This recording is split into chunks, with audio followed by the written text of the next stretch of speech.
Dave Gates here with Dakota Sportsman here. I got a couple gentlemen with me that we're going to talk about veteran suicide today.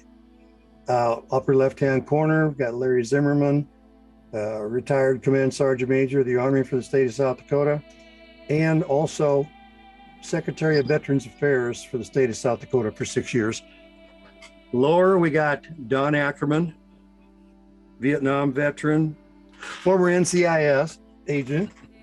Okay, so anyway, what we're going to talk about is suicide today, about veteran suicide and some of the demographics that we don't realize as citizens that, I just thought that the majority of the suicides, or most of the suicides, were combat veterans.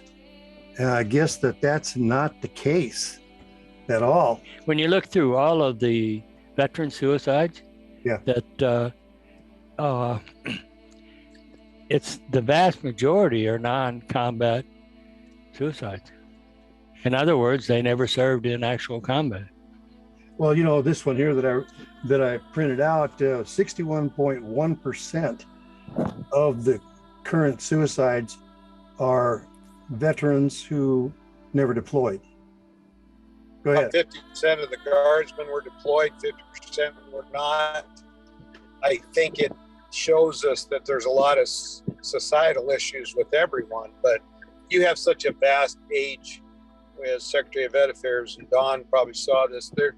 It's 18 to 90 is what suicides are taking place within South Dakota. And it's, everything from your Vietnam vet on down to the new generation of global war and terrorism veterans.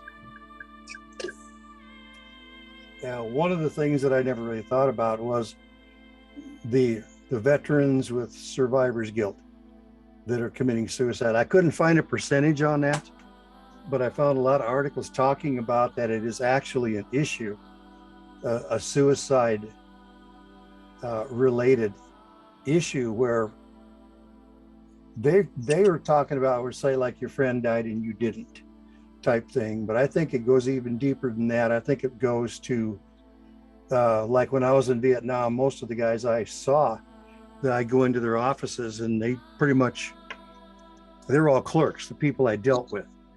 I was the only war they ever saw. And those guys came back unscathed. And, I'm wondering if there's a percentage of veterans in there that us that were damaged, we're kind of getting noticed, or not, that's the wrong word, is noticed, but that percentage is getting notoriety. And those guys, the other percentage that came back unscathed, they pretty much are overlooked. It's a segment of the veteran population that's overlooked and kind of like goes by the side because they never had to do anything. You think there's any suicide in that?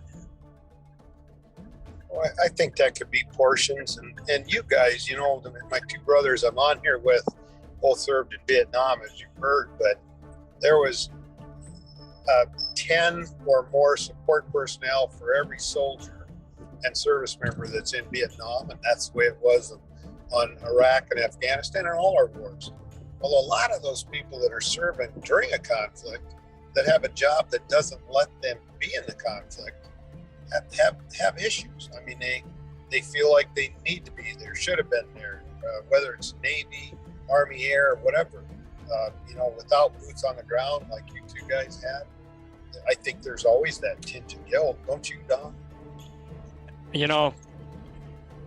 I totally agree with you, Larry. And there's another aspect to this. You look at the veterans that served in the Gulf Wars, Vietnam, and I'm going to put them together because right now they're actually standing on the same cliff. They left, they go over there, they come back, they've got no stories other than, the first sergeant come in and kicked my chair over one day, and etc. Yet they no longer fit where they are because they were close to where we were. They were part of the battle, but they like you say, unscathed, and their contribution was major. But then how can you tell a clerk sitting at the first sergeant's office who just puts in the awards, just puts in the leave forms, does those things, that their part was important? Because they don't, even though they did that and they were important, they don't feel they were important. So I think the reality is when they come back, they don't fit anymore. They can't go down to Tasty Freeze and hang out and have a root beer because it just doesn't fit anymore, because they have seen another world. So it's a lot. There's a lot of things that go into it, and it's not just one thing. It's a lot of things, and none of them are the same. And that's what we got to try to fix. I agree. There's a lot of demographics that go into this thing. I have been doing these videos of combat veterans who got damaged, like Wayne Swear lost his left leg on an IED, and a lot of videos about him when he comes back and trying to cope with this world. But there's a whole other segment here of guys that don't get the attention. That's the word, is the attention. They don't get the attention of the Wayne Swears that actually went to war and got damaged. And if you guys are sitting out there and you're listening to this and you're one of these guys, you need to understand that we're on your side here on this thing. We want to try to help you if you decide that you want to reach out to, because all three of us are on the board for Veterans Helping Hands Project. If you reach out to us and go on the contact page, Larry and I are on that contact page. Don isn't yet, but you'll be able to reach out to us on each one of our email addresses to be able to have somebody to listen to, or to carry on a conversation with, and to help and maybe get you headed in the right directions. That's the big thing right now. There's a lot going on out here. You need to understand you're not being overlooked, that there are people like us out there who want to help you. And you guys both know too, 1% raise their right hand to serve this country. And that's a lot of people across the country. But when you start breaking it down to 1 in 10 or 1 in 10 in 100 or 100 in 1,000, it's hard to find each other. It's hard to find your brothers and sisters that have served. So, and those that haven't, they just don't have a clue. And a lot of reintegration not only comes from somebody that's been in combat, but it's just somebody that has served 3 years, 6 years, 10 years, gets out and comes home. They're different than anybody else, combat or not.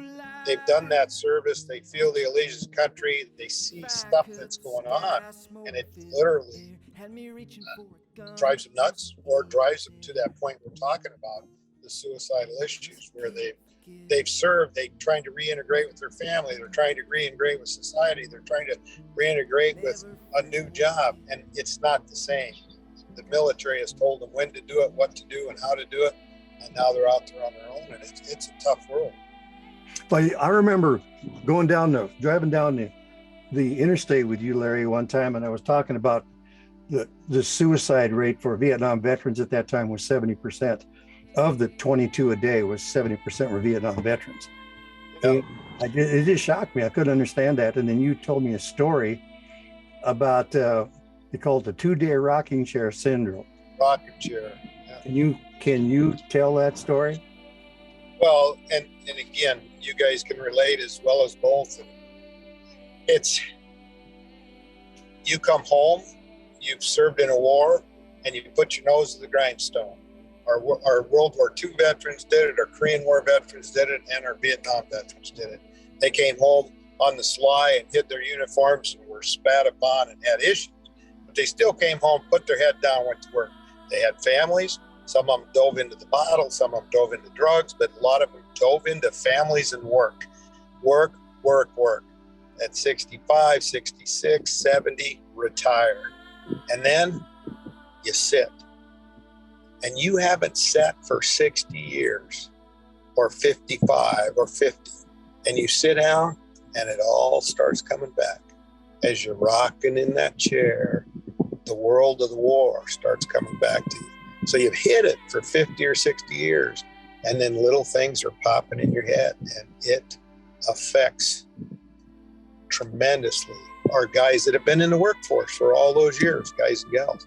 And then they sit in the rocking chair for 2 days, and that's enough to bring all that crap back.